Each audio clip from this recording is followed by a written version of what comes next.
Praise the lord. మన ప్రభును మన రక్షకుడైన యేసుక్రీస్తు వారి ఉన్నతమైన నామంలో మీ అందరికీ మా హృదయపూర్వక వందనములు. ఈ రోజు దేవుని వాక్యము వెలిచూపును బట్టి తీర్పు తీర్చక న్యాయమైన తీర్పు తీర్చుడనెను. యోహాను సువార్త 7వ అధ్యాయము 24వ వచనము. Do not judge by appearances but judge with right judgment. Gospel of John chapter 7 verse 24. ఈ రోజుకు గాను కృపగలిగిన దేవుడు మనకు అనుగ్రహించిన వాక్య భాగమును బట్టి ధ్యానించుకుందాము. ప్రభునందు ప్రియమైన సహోదరి సహోదరులారా, మనము చాలా సందర్భాల్లో చూస్తున్న వాటిని బట్టి తీర్పు తీర్చుతూ ఉంటాం. మన కన్నుల ఎదుట కనిపించిన దాన్ని బట్టి ఒక నిర్ణయానికి వస్తాం.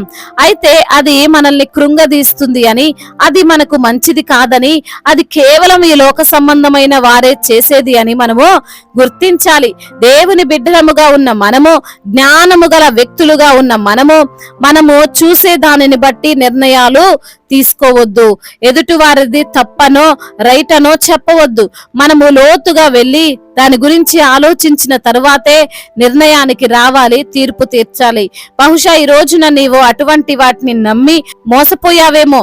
ఒక ఉంటున్న ప్రాంతాన్ని బట్టి, వారు ధరించిన వస్త్రములను బట్టి, వారి యొక్క ఉద్యోగమును బట్టి నీవు మంచివారిని తప్పుగా అర్థం చేసుకుని ఉన్నావేమో, లేదా చెడ్డవారిని మంచివారని నమ్మావేమో. ఈ లోకంలో సాతాను ఇలానే పనిచేస్తున్నాడు.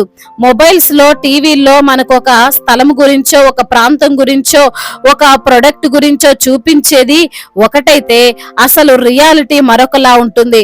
నిజము చాలా సందర్భాల్లో అది కాదు. వారు చూపించే యాడ్స్ కి ఆకర్షింపబడి మోసపోయిన వారు అనేకులు ఉన్నారు, నష్టపోయిన వారు అనేకులు ఉన్నారు, తమ జీవితాన్ని కోల్పోయిన వారు అనేకులు ఉన్నారు. అందుకే ఈ యొక్క వాక్యములో దేవుడు అంటున్నాడు, వెలిచూపును బట్టి తీర్పు తీర్చకండి. అనగా మనము చూసే దాన్ని బట్టి మనము నిర్ణయానికి రావద్దు. ఒకరి మీద పగ పెంచుకోవద్దు, అదే విధంగా ఒకరి మీద ప్రేమను పెంచుకోవద్దు. ఈ యొక్క వాక్య సందర్భంలో మనం చూస్తే యేసయ్య ఈ మాటలు అంటున్నట్లుగా మనం చూడవచ్చు. ఎందుకు ఈ మాటలు పలికాడు ఆయన అంటే, పరిసయ్యులు శాస్త్రులు యేసును చంపజూస్తున్నారని ఆయనకు తెలుసు. ఆయన విశ్రాంతి దినము రోజు మోషే ధర్మశాస్త్రాన్ని మీరి స్వస్థత చేసినందుకు వారందరి దృష్టిలో యేసయ్య చెడ్డవానిగా పరిగణించబడుతున్నాడు, ఆగ్రహపడుచున్నారు.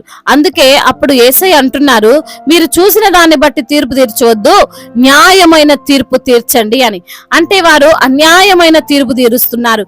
వారు ఎంతకీ యేసయ్య మోషే ధర్మశాస్త్రాన్ని మీరాడనే చూస్తున్నారు గాని, ఆ రోజున ఒకని జీవితం బాగుపడింది, స్వస్థత పొందుకున్నాడు, ఒక కుటుంబం సంతోషించింది అని మాత్రం చూడడం లేదు. మరి అన్యాయమైన తీర్పే కదండి. మనం కూడా అనేక సార్లు దేవుని కార్యాలను తప్పుగా అర్థం చేసుకుంటాం. మన జీవితంలో, మన యొక్క పనులలో, మన కుటుంబములో, మన శరీరములో మనకు నచ్చనిది, మనల్ని కష్టపెట్టేది, మనల్ని బాధ పెట్టేది ఏదైనా జరిగిందనుకోండి, వెంటనే దేవుని పైన నింద వేస్తాం. దేవుడే దీనికి కారణం, ఇలా అన్యాయం చేస్తాడా దేవుడు అని మాట్లాడతాం. కానీ ఆయన అన్యాయస్తుడు కాడు అని మర్చిపోతాం. ఆయన ఏది చేసినా అందులో గొప్ప అర్థం ఉంది అని, దాని ద్వారా మనకు ఏదో దేవుడు చెప్పాలని ఆశపడుతున్నాడని మనము అర్థం చేసుకోలేము. కనుల ముందు కనిపిస్తుంది కదా, ఇదే నిజమని అనుకుంటాం. అది కాదు నిజం, అది కాదు న్యాయం. యేసయ్య అంటున్నారు, న్యాయమైన తీర్పు తీర్చుడి అని. న్యాయమైన తీర్పు అంటే చూసిన దాన్ని బట్టి కాదు, మనకు తెలిసిన దాన్ని బట్టి కాదు, అసలేం జరిగిందో విచారించి, అది మంచిగా చెడుకా అని గమనించి, అసలు నేను చూస్తున్నది నిజమేనా కాదా అని నిర్ధారణ చేసుకొని ఒక తీర్పు మనం తీర్చాలి. అది అప్పుడు న్యాయమైనదిగా పరిగణింపబడుతుంది. పరిసయ్యులకు, సద్దుకాయులకు, ధర్మశాస్త్ర బోధకులకు యేసయ్య చేసింది అన్యాయం అని అనిపించింది గాని, స్వస్థపడ్డ వ్యక్తికి, అతని కుటుంబానికి అది ఎంతో న్యాయమైనది, ఆనందకరమైనది. ఈ రోజున నీవు కూడా దేవుని కార్యాలను తప్పుగా చూస్తున్నావేమో, నీ కుటుంబ సభ్యులను, నీ పిల్లలను, నీ తల్లిదండ్రులను తప్పుగా అర్థం చేసుకుంటున్నావేమో. అది నీకు అశాంతిని కలగజేస్తుంది. చూసిన దాన్ని బట్టి కాదు, విచారించి అన్ని తెలుసుకొని అప్పుడు తీర్పు తీర్చు, అప్పుడు ఒక నిర్ణయానికి రా. అది న్యాయమైనది, దేవుడు మెచ్చేది. దేవుడు ఈ మాటలను దీవించి మన హృదయములో ఫలింపచేయునుగాక. వాక్య భాగమును బట్టి ప్రార్థించుకుందాము. ప్రతి ఒక్కరు కూడా ప్రార్థనలో ఏకీభవించగలరు. ప్రార్థన. మహాశక్తి సంపన్నుడా, మహోన్నతుడా, కృపా కనికరములు కలిగిన మా దేవా, జీవాధిపతి, మీకు స్తోత్రాలు చెల్లిస్తున్నాము తండ్రి. అద్వితీయ దేవుడవు, ఆలోచనకర్తవు, ప్రేమామయుడవు, కృపామయుడవు, దయగలిగిన దేవుడవు తండ్రి, మీకు స్తోత్రములయ్యా. ఈ రోజున లేఖనము ద్వారా మీరు మాతో మాట్లాడారు, మమ్మల్ని ఎంతగానో బలపరిచారు, ఆదరించారు, ధైర్యపరిచారు. అందును బట్టి మీకు స్తోత్రాలు చెల్లిస్తున్నాము తండ్రి. అవునయ్యా, మరి తండ్రి, వెలిచూపును బట్టి తీర్పు తీర్చక న్యాయమైన తీర్పు తీర్చుడని అయా మీరు పలికినటువంటి మాట ద్వారా అయా మమ్మల్ని తండ్రి ఈ రోజున బలపరిచారు. అందును బట్టి మీకు వందనములు. ఎందరైతే బిడ్డలు వాక్యమును విని ప్రార్థనలో ఏకీభవిస్తున్నారో ప్రతి బిడ్డను తండ్రి మీరు పేరు పేరున దీవించండి, ఆశీర్వదించండి, బలపరచండి. మీ కృపా హస్తము, మీ దయగల హస్తము ప్రతి బిడ్డ పైన ఉంచమని వేడుకుంటున్నాము తండ్రి. అవునయ్యా, మరి తండ్రి ఈ రోజున ఎందరైతే బిడ్డలు ప్రభా వారికున్న సమస్యను బట్టి, వారికున్న కష్టాన్ని బట్టి, వారికి ఉన్నటువంటి అయా ఇబ్బందిని బట్టి ప్రభా మీకు మీ యొక్క సన్నిధిలో మొరపెడుతున్నారో వారి యొక్క మొరను మీరు ఆలకించండి, సహాయమును అనుగ్రహించండి. అయ్యా మరి తండ్రి, బలహీనతలో బలమును దయచేయు వాడవు నీవే, శక్తిహీనులకు బలాభివృద్ధిని దయచేయు దేవుడవు నీవే ప్రభా. ప్రతి బిడ్డను మీ శక్తి చేత నింపండి. అప్పుల భారాల నుండి విడుదల దయచేయండి, ఆర్థిక సమస్యల నుండి విడుదల దయచేయండి తండ్రి. ఆ యొక్క తండ్రి రుణ భారాలన్నిటినీ యేసు నామములో కొట్టివేసి ప్రభా వారికి తండ్రి అయా సంతృప్తిని దయచేయమని బ్రతిమిలాడుకుంటున్నాం. కుటుంబములో క్షేమాన్ని దయచేయండి, కుటుంబములో నెమ్మదిని దయచేయండి. అయా భార్యాభర్తల మధ్య ఉన్న విభేదాలను తొలగించండి ప్రభా. ఒకరినొకరు అర్థం చేసుకుని జీవించే భాగ్యాన్ని దయచేయండి. చిన్న బిడ్డలను కాచి కాపాడండి. యవన బిడ్డలందరికీ మీరు తోడుగా ఉండండి. యవన వయసులో మీ కాడిని మోసే కృపను దయచేయమని వేడుకుంటున్నాము దేవా. అదే విధంగా నా ప్రభా యవన బిడ్డలు ప్రభా మరి చెడు వ్యసనాలకు బానిసలై ఉంటుండగా ప్రభా ఆ యొక్క చెడు కార్యాలన్నిటి నుండి విడుదల దయచేయమని వేడుకుంటున్నాం. ఆ డ్రగ్స్ ఎడిక్షన్ నుంచి, మొబైల్ ఎడిక్షన్ నుంచి, ముఖ్యంగా ఆ త్రాగుడు, ఆ యొక్క తండ్రి ధూమపానము, వీటన్నిటి నుంచి కూడా విడుదల దయచేసి తండ్రి మంచి భవిష్యత్తును వారికి మీరు అనుగ్రహించండి. అయా మరి తండ్రి ఎందరైతే బిడ్డలు ఈ రోజున నా ప్రభా అయా ప్రయాణాలలో ఉన్నారో వారి ప్రయాణం అంతటినీ సుఖముగా క్షేమకరముగా ఉండునట్లుగా కృప చూపించండి. అయా వారు వెళ్లే వాహనము చుట్టూ మీ కంచెను, మీ కాపుదలను దయచేయండి దేవా. అదే విధంగా రక్షణ లేని ప్రతి బిడ్డకు రక్షణను దయచేయండి తండ్రి. అవును ప్రభా మరి తండ్రి లోకంలో వారు తిరుగుచుండగా అయా మరి తండ్రి పాపపు బంధకాలలో వారు ఉంటుండగా ప్రభా ఆ యొక్క తండ్రి పాపపు ఊబిలో నుండి బిడ్డలకు విడుదల దయచేయమని వేడుకుంటున్నాము తండ్రి.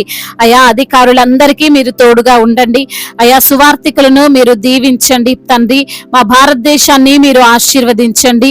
మరి అదే విధంగా నా ప్రభా ఈ రోజున ఎందరైతే బిడ్డలు బిజినెస్ చేస్తున్నారో ప్రభా వారిని జ్ఞాపకం చేసుకోండి, నష్టాలను లాభకరంగా మార్చమని వేడుకుంటున్నాము దేవా. అదే విధంగా నా ప్రభా ఉద్యోగం నిమిత్తము తండ్రి ఇంటర్వ్యూలకు వెళ్తున్న బిడ్డలను కూడా మీరు జ్ఞాపకం చేసుకొని అయా మరి తండ్రి వారు వెళ్లే ఇంటర్వ్యూలో వారు సెలెక్ట్ అవునట్లుగా కృప చూపించండి. ప్రమోషన్ విషయంలో, ట్రాన్స్ఫర్ విషయంలో ప్రభా మీ చిత్తమేమిటో బిడ్డలకు బయలుపరచండి. వివాహాల విషయంలో ప్రభా మీ చిత్తమేమిటో తండ్రి బిడ్డలు గ్రహించుటకు కృపను అనుగ్రహించండి దేవా. అదే విధంగా నా తండ్రి సంఘాన్ని విస్తరింప చేయండి దేవా. సంఘానికి మీరు శిరస్సై ఉండండి నా ప్రభా. అదే విధంగా నా ప్రభా ఎందరైతే బిడ్డలు ఈ రోజున నా తండ్రి సంతానము లేక బాధపడుతున్నారో వారిని మీరు జ్ఞాపకం చేసుకొని వారికి సంతానాన్ని దయచేయమని వేడుకుంటున్నాం. సంతులేని దాన్ని ఇల్లాలుగాను, కుమారుల సంతోషముగా గల తల్లిగా చేస్తానని మాట ఇచ్చిన దేవుడవు ప్రభా. ఖచ్చితంగా ఆ యొక్క తండ్రి వాగ్దానము బిడ్డల జీవితంలో మీరు నెరవేర్చండి ప్రభా. వారి కన్నీటిని తుడిచి నాట్యంగా మార్చండి, అవమానాలన్నింటినీ ఆశీర్వాదకరంగా మార్చమని వేడుకుంటున్నాము దేవా. అదే విధంగా నా ప్రభా అయా మరి తండ్రి ఇతర దేశాల్లో ఉంటున్న ప్రతి బిడ్డకు మీరు తోడై ఉండండి. ఒంటరిగా ఉంటుండగా ప్రభా మీ సన్నిధిని వారితో ఉంచండి. అయా వారు చేస్తున్న కష్టార్జితాన్ని దీవించండి.